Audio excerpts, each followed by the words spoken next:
नमस्कार मित्रांनो, आज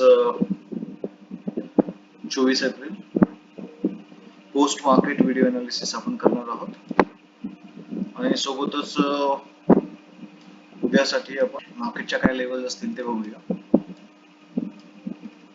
दोन सेशन्स मध्ये आपलं प्री मार्केट आणि पोस्ट मार्केट. तर हा व्हिडिओ जो आहे हा प्री मार्केट काल आपण लॉन्च केला होता. प्री मार्केट व्हिडिओ मध्ये आपण बघणार की मार्केट कुठे ओपन होऊ शकतं, त्याचे लेवल्स काय राहतील, आपण ट्रेड कसा प्लॅन करतो आणि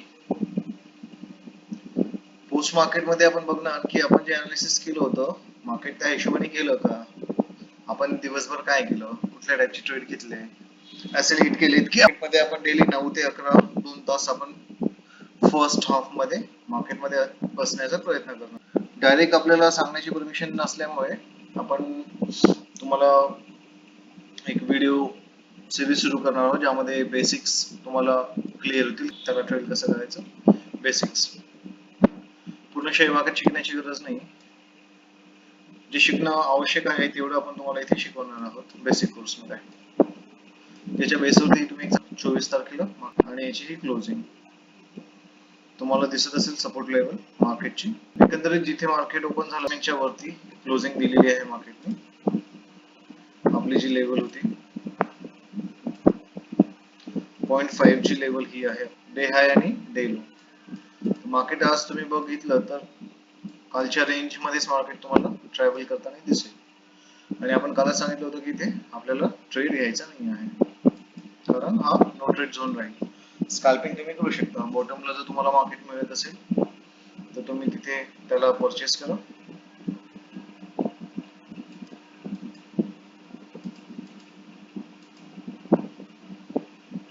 सपोज कोणी इथे मार्केट या लेवलवरती मार्केट पकडू शकत असेल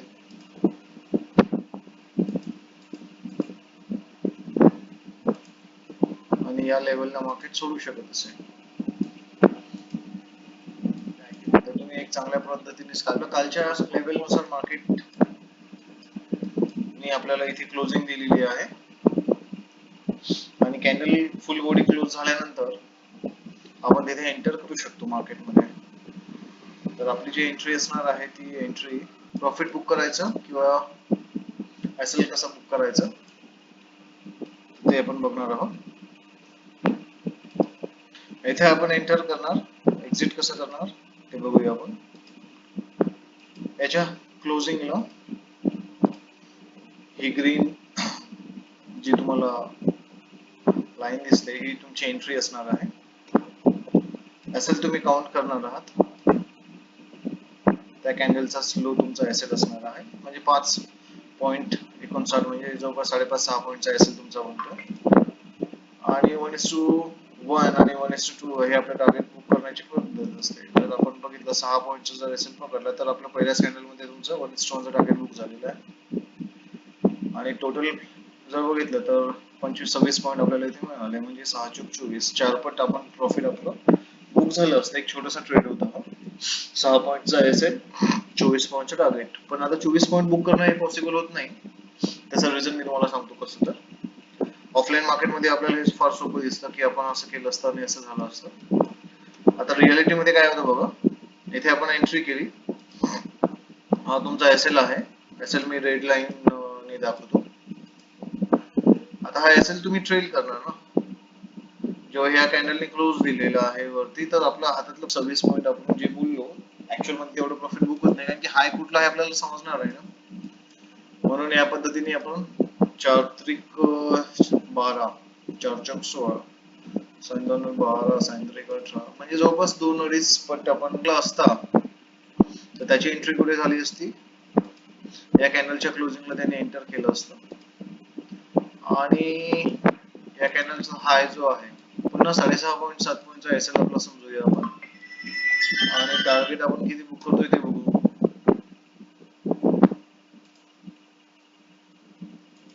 7 पॉईंट जर पकडले तरी आज मार्केट भरपूर खाली आहे. आता कोणी असं बोलू शकतं की एंट्री झालेली आहे. माझं इथून सुरू झालं आणि मी इथपर्यंत मार्केटचा पूर्ण मूव्ह कॅप्चर केला. प्रॅक्टिकल मध्ये ते होत नाही, बघा आपण का बरं नाही होतं. इथे तुम्ही एसएल प्लॅन केलेला आहे तुमचा राईट 7 पॉईंटचा, इथे तुम्ही एंटर केली, त्यानंतर मार्केट बघा किती खाली गेलेलं आहे. या कंडिशनला आपण काय करतो, पहिली कॅन्डल जर आपल्याला ग्रीन क्लोज मिळते, बस गेला लँडिंग चालू आहे. प्रत्येक कॅन्डल ही डोजेसच्या फॉर्मेशन मध्ये बनत असल्यामुळे खालचं पण असेल वरचं पण असेल असं जमा करणं चालू आहे. नेक्स्ट आपल्याला एक चांगला मूव मिळालेला आहे, तो आहे इथून आपण इथपर्यंतचा पकडू शकतो. या मुवमेंट मध्ये आपण दोन पद्धतीने ट्रेड करू शकतो एसएल ला. पहिला जो स्विंग आहे तो आपण इथे आणून ठेवून देणार, म्हणजे आलेला हातचा प्रॉफिट जाऊ द्यायचा नाही आपल्याला, असं आपलं इथे विचार असणार. लाईव्ह मार्केट मधलं सायकोलॉजी आणि ऑफ मार्केट मधली सायकोलॉजी. सेकंड, जे काही लोक असतात ज्यांच्याकडे थोडस अनुभव जास्त असतो, पेशन्स जास्त असतो, कॅपिटल जास्त असतं, रिस्क उचलू शकतात, तर त्या लोकांनी काय केलं असतं, एक स्विंगचा वेट केला असता. मी म्हटलं आता हा पहिला स्विंग आहे, सेकंड स्विंग तुम्हाला कुठे दिसतोय बघा, या रेड कॅन्डलचा हाय जो आहे हा सेकंड स्विंग दिसतोय. म्हणजे मार्केट इथपर्यंत आल्यानंतरही ती मार्केटमध्ये प्रॉफिट बुकिंग त्यांनी केली नसती, आणि त्यांनी रिव्हर्सल वरती जेव्हा मार्केट रिव्हर्स होत आहे, समजा मार्केट इथे आलेलं आहे, तर त्यांचा एसेट जो आहे त्यांनी इथे ठेवून दिला असता आणि पुन्हा त्यांनी राईट केलं असतं. या पद्धतीने मार्केट इथे आहे, प्रॉफिट बुक न करता त्यांनी काय केलं असतं, नेक्स्ट स्विंगचा वेट केला असता आणि तो स्विंग इथे बनलेला आहे, मग त्यांनी तो स्विंग इथे ट्रेल केला असता. म्हणजे त्यांचं पहिलं एसएल जो 1 2 3 आणि या पद्धतीने ते ट्रेल करत राहिले असते, 4 आणि त्यानंतर हा एक महत्वाचा पार्ट असतो. इन जनरल केस हा एसएल आपण इथे ट्रेल केला असता, जेव्हा मार्केट इथे आलेला आहे ना त्यावेळेलाच आपण इथे ट्रेल केला असता आणि आपण इथे उडून गेलो असतो.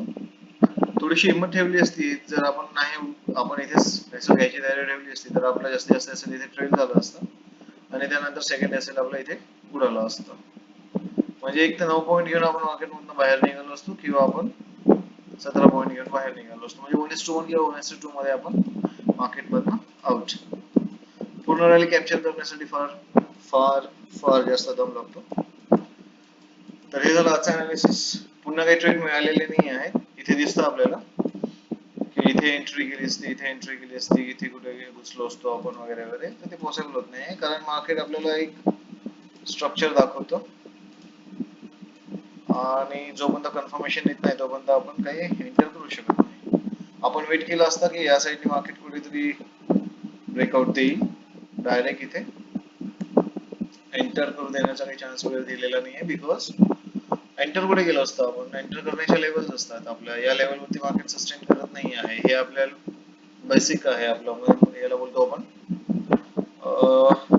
डिमांड झोन आहे आपला हा. समजा इथं मार्केट रिव्हर्स होत आहे, तुम्ही बघत असाल तर इथं मार्केट रिव्हर्स झालं, इथं मार्केट पुन्हा रिव्हर्स झालं, इथं मार्केट पुन्हा रिव्हर्स होत आहे, तर मग आपल्या डोक्यामध्ये काय असणार आहे की हा झोन तुटत नाही आहे, हा फार सपोर्ट घेतोय, मार्केट अप डिरेक्शनला जाईल. आता ही सायकोलॉजी आपली अप डिरेक्शनला बनल्यामुळे मार्केटने एक्झॅक्ट आपल्या सायकोलॉजीचे अपोजिट काम केलेलं आहे इथे आणि डाऊन साईडला फॉल केलेला आहे. हा जर फॉल पकडायचा असतं आपल्याला, तर आपल्याला एंटर कुठे करावं लागलं असतं, या लेवलच्या खाली. म्हणजे आपली एंट्री कुठे झाली असती पुन्हा, जर कोणी विचार केलाच असता तर ह्या लेवल्स आपल्या होत्या या लेवलच्या खाली, म्हणजे या कॅन्डलच्या क्लोजिंगला या लेवलच्या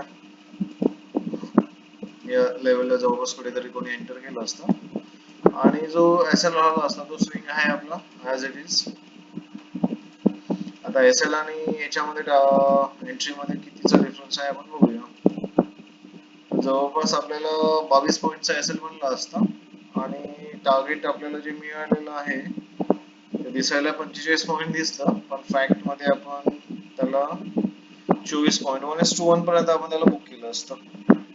आणि जर एखाद्याने होल्ड केलं असतं थोडस स्विंग टू स्विंग, तर त्याने इथे एसएल ट्रेल केलं असतं 10 पॉईंटला आणि त्यानंतर मार्केट पुन्हा जेव्हा खाली आलेलं आहे त्यावेळेला त्याने प्रॉफिट बुकिंग करायला पाहिजे होती. पण प्रॉफिट बुकिंग तो एक्झॅक्टली कुठे करणार ना, कुठल्या लेवलला करेल इथे प्रॉफिट बुकिंग, असं काहीच इंडिकेशन मिळेल. आपण याला इथे कट टू कट ट्रेल केलेलं आहे आणि आपण जास्त प्रॉफिट इथे बुक करू शकतो. 25 पॉईंट आपण 5 पॉईंट जास्त घेतलेले आहेत. या पद्धतीने आजचं मार्केट आणि याचा आपण पोस्ट अनालिसिस केलेला आहे. आता आपण उद्याबद्दल मार्केटचा एक नवीन व्हिडिओ अपलोड करू, प्री मार्केट अनालिसिस 25 तारीखसाठी. तर तो तुम्ही बघावा. अनालिसिस तुम्हाला आवडत असेल तर लाईक, शेअर करा, सबस्क्राईब करा, मित्रांना फॉलो करा. धन्यवाद.